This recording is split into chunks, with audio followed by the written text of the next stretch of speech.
जिस तरह कहा, मैं कह रहा था कि जी, और इस वक्त भारत जो है, पिछले जो 10 साल अगर 20 साल देखे जाएं, जिस तरीके से उन्होंने रीजन के अंदर एक मिनी सुपर पावर का रोल अदा करने की अपनी सलाहियत, और जो भी प्रोपेगेंडा है, जो भी उनकी नेशनलिस्ट मूवमेंट है, हिंदुत्व आइडिया है, जो भी आइडिया है, उनका कामयाब है पूरी दुनिया में। इस वक्त वो फायदा उठा रहे हैं अमेरिका की वीक फॉरेन पॉलिसी।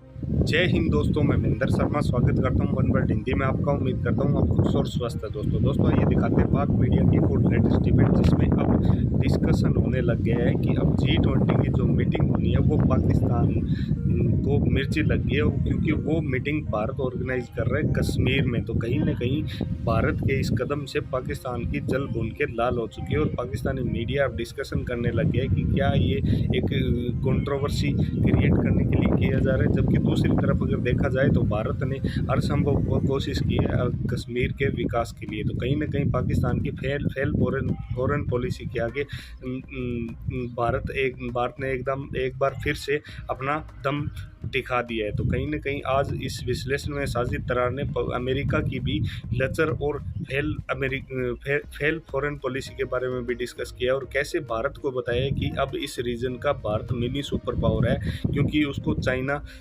अमेरिका को चाइना को बीट करना है, जिसमें सिर्फ और सिर्फ भारत ही एक ऐसा देश है जो अमेरिका की मदद कर सकता है। तो इसी प्रकार का विश्लेषण इस डिबेट में किया गया। तो दोस्तों देखिए डिबेट और कमेंट में अपनी प्रतिक्रिया जरूर दें। लास्ट में आपसे रिक्वेस्ट करूंगा, चैनल पे नए हैं तो चैनल को सबसे पहले सब्सक्राइब करें, लाइक शेयर कमेंट जरूर करें। दोस्तों जय हिंद, वंदे मातरम, भारत माता की जय। दोस्तों आपसे एक दो बातें बड़ी खास करनी है। पहली बात तो ये है कि ये पता चला है कि भारत ने ये फैसला किया है कि वो जो G20 की मीटिंग है वो इंडियन ऑक्युपाइड कश्मीर में वो करवाना चाह रहे हैं। पाकिस्तान ने इसको रिजेक्ट किया है कि जी ये जो प्लान है ये जो है वो कश्मीर की जो राइट ऑफ सेल्फ डिटर्मिनेशन है उसके खिलाफ है और इंटरनेशनल कम्युनिटी की जो कमिटमेंट्स हैं यूएन में ये उसके खिलाफ है। आप कैसे देखते हैं ये भारत ने क्या कैलकुलेट किया? वो क्या समझते हैं कि पाकिस्तान अब इस काबिल नहीं रहा कि इनकी कोई बात नहीं सुनेगा? दूसरा, ये भी एक इंटरनेशनल कम्युनिटी का भी टेस्ट केस है उनके लिए भी, और उनको बता रहे हैं कि ये हमारा एरिया और हमारा इस पे कंट्रोल है। तो आप इसको किस एंगल से देखते हैं? क्या ये भारत का एक ग्लोबल क्लाउट है, नरेंद्र मोदी साहब की ये जो पॉलिसीज हैं उनका एक स्ट्रॉन्ग जेस्चर है, या कि पाकिस्तान की कमजोरियां? इसको किस एंगल से आप सब देखेंगे? चिमा साहब, आपने अपने सवाल के अंदर कई चीजों का जवाब भी खैर दे दी है, लेकिन मैं थोड़ा सा इनको एलैबोरेट करूंगा कि G20 समिट अगर पिछले माजी में देखी जाए, जहां जहां भी होती रही है, वो एक तो बड़ी सीनिक जगह पे होती है जहां भी G20 मीटिंग्स होती है। दूसरा, मैं समझता हूं कि जो अगले साल ये होंगी मीटिंग्स, 190 मीटिंग्स होंगी भारत के अंदर, उनमें से कुछ फिर जो है they will take place in Kashmir. जो मैं समझता हूं उसके 370 आर्टिकल 370 के जाने के बाद कश्मीर के अंदर सबसे पहले ये बड़ी एक सिग्निफिकेंट मीटिंग होगी। इससे जो भारत है वो कई ऑब्जेक्टिव हासिल करना चाहता है, लेकिन उसके साथ साथ रिस्क भी बहुत ले रहे हैं, इसमें कोई शक नहीं है, क्योंकि अनरेस्ट भी वैली में मौजूद है और जो चीजें वो शोकेस करना चाहते हैं वो एक मिनट के अंदर जो है वो दूसरी साइड पे भी जा सकती है। एक तो वो जो सबसे ऑब्जेक्टिव बड़ा वो लेना चाहते हैं, एक तो अपना वो वहां पे राइट अपना जो है उनका कि Kashmir is part of India, उसको वो तकवीयत पहुंचाना चाहते हैं। दूसरा, दुनिया को बताना चाहते हैं कि this is the place, look at the safety and law and order, और जिस तरीके से हम इसको इंप्रूव कर रहे हैं, please come here and invest the money in Kashmir. उसका पॉलिटिकल इम्पैक्ट भी होगा और इकोनॉमी का भी, उसका तीनों चीजों को उसको देख रहे हैं। मास्टर स्ट्रोक उसको समझ रहे हैं कि it will be a master stroke for Bharat, बिलखसूस मोदी एडमिनिस्ट्रेशन के लिए। लेकिन इसके साथ साथ एक बहुत बड़ा रिस्क भी होगा, क्योंकि हालात मेरे हिसाब से वहां हालात इतने साजगार नहीं है कि इस हाई लेवल मीटिंग वहां की जा सके। कोई छोटा सा हादसा भी सारी चीजों को जो है वो इसको बिल्कुल वो दूसरे एंगल पे ले जा सकता है, बिल्कुल 90 डिग्री दूसरी साइड। दूसरा, इस वक्त जो आपके पाकिस्तान के हालात हैं, जो जिस तरीके से आप देख रहे हैं कि एक मजाक बन चुका है कि एक सूबे के अंदर दो असेंबलियां हैं, चार चीफ मिनिस्टर हैं, कोई किसी को पता नहीं है प्राइम मिनिस्टर कौन है, गवर्नर कौन है। मेरे ख्याल में उसका फायदा भी भारत उठा रहा है। और मेरे ख्याल में आपका इस पे एहतजाज बनता नहीं है, क्योंकि आपके अपने होमवर्क के हालात इतने खराब हैं, पाकिस्तान के अंदर लॉ एंड ऑर्डर के इतने हालात खराब हैं, आप किसी पड़ोसी पे उंगली उठाने की पोजीशन में नहीं। फॉरेन पॉलिसी आपको खुद अंदाजा है, आपकी फॉरेन पॉलिसी ना होने के बराबर है। आपने फॉरेन ऑफिस को खुद ही ताले लगा दिए हैं, अपने एम्बेसडर्स के जो उनके सारे जो उनके इख्तियारात हैं वो खत्म कर दिए हैं आपने। तो आप लीडरलेस, होपलेस, फ्यूचरलेस किस्म का कंट्री दुनिया को जो पिक्चर ड्रा कर रहे हैं, उस पे आपके अखबारें 2-3 इस पे आर्टिकल लिखेंगे लोग, इस पे शायद कोई इस पे एक आध एंकर प्रोग्राम भी कर ले, वरना इससे ज्यादा नहीं जाएगा आगे।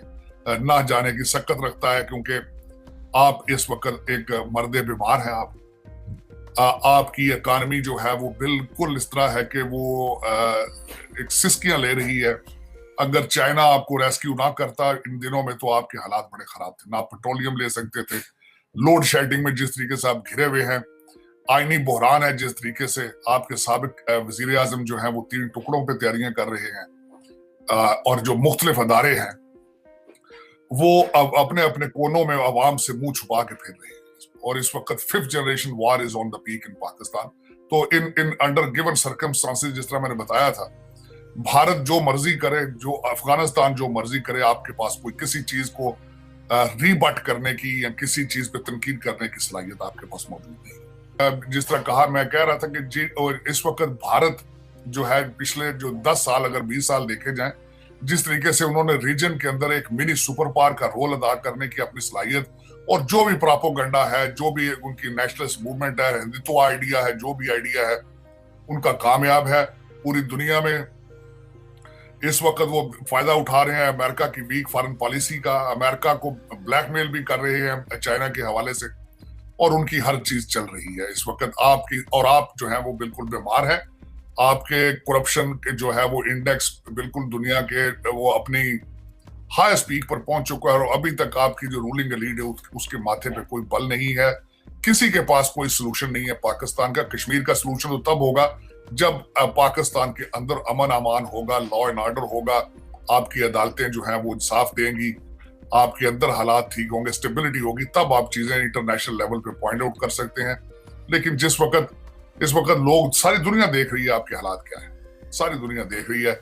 आप सुबह IMF के कदमों से उठते हैं तो चाइना के कदमों में गिर जाते हैं। इसके अलावा और सऊदी अरेबिया के 3 कंट्रीज हैं जिनके आप कदमों में पड़े हैं, चाहे वो आपको रेस्क्यू करें ना करें। और जो पैसा आना है वो भी रूलिंग एलीट ने खा पी जाना है, जनरल मैसेज तक कुछ नहीं पहुंचना।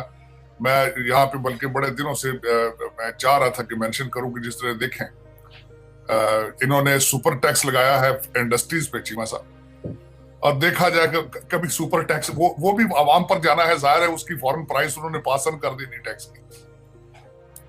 तो इस वक्त कोई रिलीफ नहीं है, किसी के पास कोई प्लान नहीं है।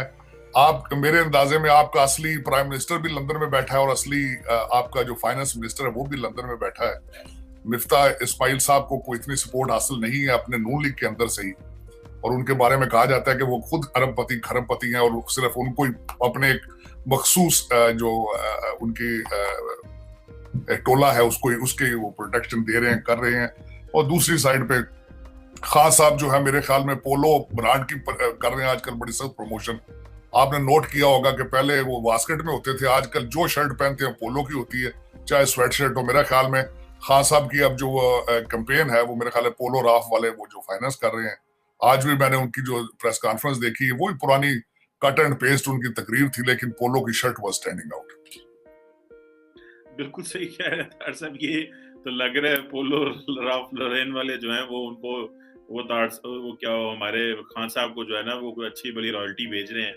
ताड़ साहब, ये तो फिर जो आप बात कर रहे हैं उसमें तो G20 में सऊदी अरब भी है, G20 में तो इसका मतलब है हमारे दोस्त अहबाब भी हैं, टर्की भी है मेरा ख्याल है। तो हम तो फिर इसमें तो क्या पाकिस्तान के लिए आप क्या समझते हैं, खित्ते में चॉइसेस कम हो रही हैं? एक तरफ भारत जो है वो नेशनल सिक्योरिटी एडवाइजर्स को लेके तो सेंट्रल एशिया में बैठ के अफगानिस्तान का मुस्तकबिल डिसाइड कर रहा है, और कश्मीर का मसला वो पूरी दुनिया को G20 में लेके आ रहा है और पाकिस्तान को बता रहा है कि ये आप खड़े हैं। तीसरा, आपको पता है अरब इन्वेस्टर्स ऑलरेडी कश्मीर में जा चुके हैं। तो ताड़ साहब, आप क्या समझते हैं फिर एक पाकिस्तान में तबका वो है जो कहता है कि हमें जो है वो इंटरनल देखना चाहिए और अपनी इकोनॉमी पे देखना चाहिए, और ये जो जियो स्ट्रेटेजिक कॉम्पिटिशन है इससे बाहर निकलना चाहिए। आप क्या समझते हैं, ये हमने जियो इकोनॉमिक्स की बात भी की है लेकिन हमारा वो मोड सेट नहीं हो रहा, इसकी क्या वजूहात हैं? इकोनॉमी चल नहीं रही और हम जो है वो अफगानिस्तान में हम गंदम के जहाज भेज रहे हैं और वहां पे ऑयल की वो टैंकर भेज रहे हैं कि यार इनको जो है ना वो खा पी लें, क्योंकि उधर इंडिया ने भी वहां पे ह्यूमैनिटेरियन असिस्टेंस भेजना शुरू कर दिए। तो ये इसको अब किस राय में मजीद देखेंगे? क्या हमें इनवर्ट देखना चाहिए या कि कोई हमारे कंपटीशन की अभी गुंजाइश रहेगी है जो करना है हमने? नहीं, आपकी कंपटीशन की कोई गुंजाइश नहीं है। आपने एक लफ्ज जो खास कर वो गलत इस्तेमाल किया, चीमा साहब, दोस्ती। आपकी दोस्ती कोई नहीं है किसी के साथ। देखें, आपके दरवाजे पे जो खैरात मांगने आता है वो आपका दोस्त नहीं होता। दोस्त बराबरी के लेवल पर होता है, गिव एंड टेक पे दोस्ती होती है। सऊदी अरेबिया को आप अपनी चीप लेबर देकर आप समझते हैं कि आप उनके बराबर आ चुके हैं। आप सऊदी अरेबिया से डेफर्ड पेमेंट पे जाके खैरात मांगते हैं तो आप समझते हैं आप उनके बराबर है। यूएई जाके आप उनको चीप लेबर भेजते हैं तो आप समझते हैं उनके बराबर आ चुके हैं आप। तो यूएई तो कश्मीर के अंदर पहले ही अपने प्रोजेक्ट पिछले 1 साल से देख रहा है वहां पे। दूसरा, उसमें देखा ना, सबसे बड़ी बात ये, जब तक आपकी इकोनॉमी ठीक नहीं होगी आप कुछ भी आपका ठीक नहीं हो सकता, और आपके पास इकोनॉमी ठीक करने का कोई फार्मूला मौजूद नहीं। मेरी खुद ख्वाहिश है कि कोई एक फर्दे वाहिद या कोई इंस्टीट्यूशन कोई रोड मैप शो करे कि ये लीडरशिप है, हम इस तरीके से पाकिस्तान को निकाल कर ये दुनिया के नक्शे पर लाएंगे। इस वक्त मैंने पिक्चर तो ड्रा की है कि सुबह आप आईएमएफ के कदमों से उठते हैं तो जा गिरते हैं चाइनीज के कदमों में, वहां से उठते हैं तो सऊदीज के। इस वक्त टर्की या दूसरे, वो तो अपने मुफाद में, देखें टर्की की इकॉनमी हिल चुकी है। आपने देखा होगा कि मोहम्मद बिन सलमान का दौरा टर्की का, और उसके बाद इस वक्त जो बाइडेन जा रहे हैं सऊदी अरेबिया, उससे पहले मोहम्मद बिन सलमान अपने इस खिते के अंदर अपनी लीडरशिप, अपने रिलेशनशिप यमन और टर्की के साथ ठीक कर रहे हैं। वो he's playing a very good game, Mohammad बिन सलमान। लेकिन उनके पास ताकत मौजूद है, उनके पास इकॉनमी है, उनके पास पैसा मौजूद है। आपके पास स्वाय करप्शन के आप दूसरी चीज ही कोई नहीं। आप विश के आप करप्शन एक्सपोर्ट कर सकते तो आप शायद कर ले।